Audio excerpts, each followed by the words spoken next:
Gold comment dated July 28, 2014. Gold looks set for a big run-up. Why do I say that? In brief, because of the seasonal cycles and the current price structure.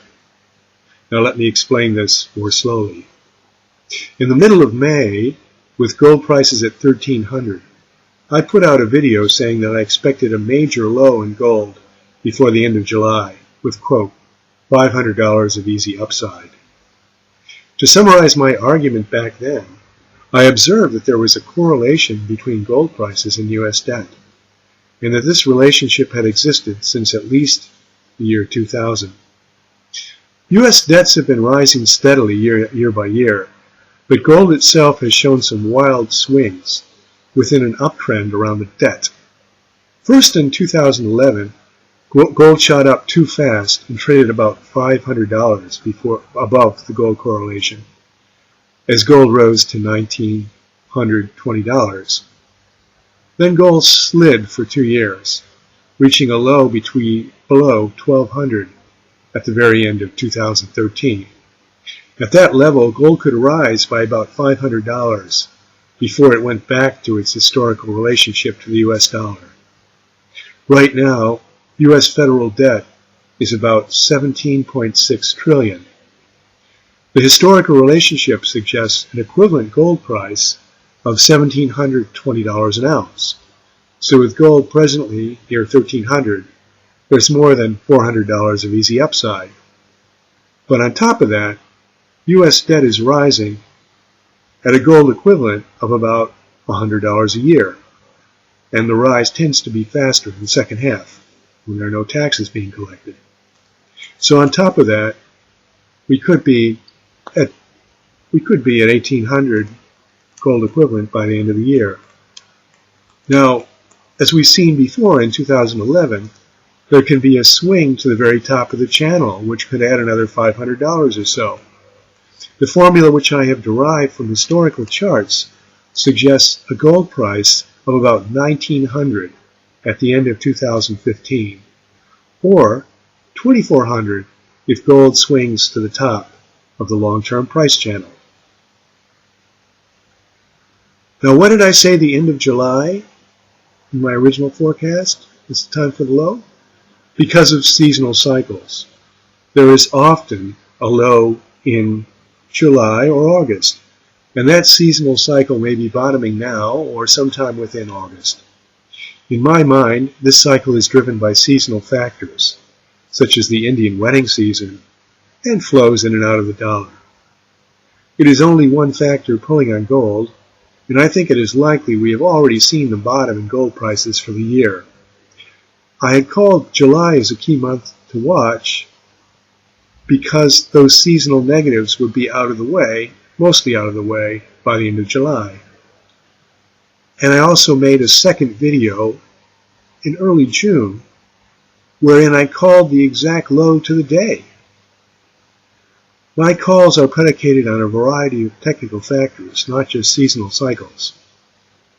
There is something called Elliot waves, which use repeating price patterns to predict future price moves. The biggest move is usually the third wave. My own reading of the waves, backed up by the work of people like Gary Wagner, suggests that wave 2, the corrective wave which precedes wave 3, finished on Friday. Friday brought a $14 move in gold, bringing it back over the important $1,300 level. It is interesting to note that on Friday morning, before the upthrust in gold, we saw a rare negative -11 reading in the Kitco Gold survey. I believe that this survey was providing a nice contrarian indicator, suggesting the negative news may have already been priced into the gold price when it was trading at $12.92 on Thursday, just before Friday's strong rally. What could cause a jump in the gold price? Well, I do not like predicting based on future events. They're very hard to predict, but neither do I ignore them entirely. I do note that there are now various big political stresses in the world. These include Israel's conflict with Palestine and the continuing strife in Ukraine. I also note that the U.S. economy may not be growing as fast as some have predicted. If U.S. growth comes in at below the 3% that has been predicted for quarter two, then the Fed may not be so quick to end its Operation Twist, wherein it buys U.S. T-bonds. One economist, Gary Schilling, has announced this weekend his own prediction that Q2 growth may have been as little as 1% or less. If this proves true, then the news, when it breaks, could give a nice kick to the gold price. On top of these foreseeable news drivers are a whole variety of influences that are not predictable. The big point is that when the cycles are right and the price structure is right, as it seems to be now, it is much easier for any gold positive news to push the price higher. In my earlier videos and on the GEI website, I mentioned some gold stocks that I have been tracking. The main one is GDX, the Gold Miners Index. This index traded as low as $20.52 on the last day of 2013. Then it had a nice 36.6% rally into mid-March, peaking at just over $28. After that, it pulled back into a low near 22, just as I was releasing my second video, The Bellwethers of Braun. That video did prove very timely. Gold was then around $12.50 and made its low about a day or two after GDX, which often moves first, and as I pointed out in the video. Since that GDX low at $22, we saw a nice 26% rally to 27.78 by July 10th. I call that wave 1 within a bigger structure.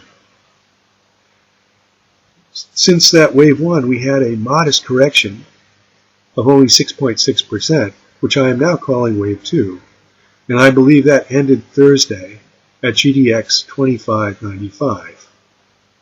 If I am right, then I would expect wave 2 to bring a rally of at least 26% to $33, and it could be much more than that, since wave 3s can be very powerful. In any case, the next few weeks and months could be very rewarding for gold investors. Thank you for listening.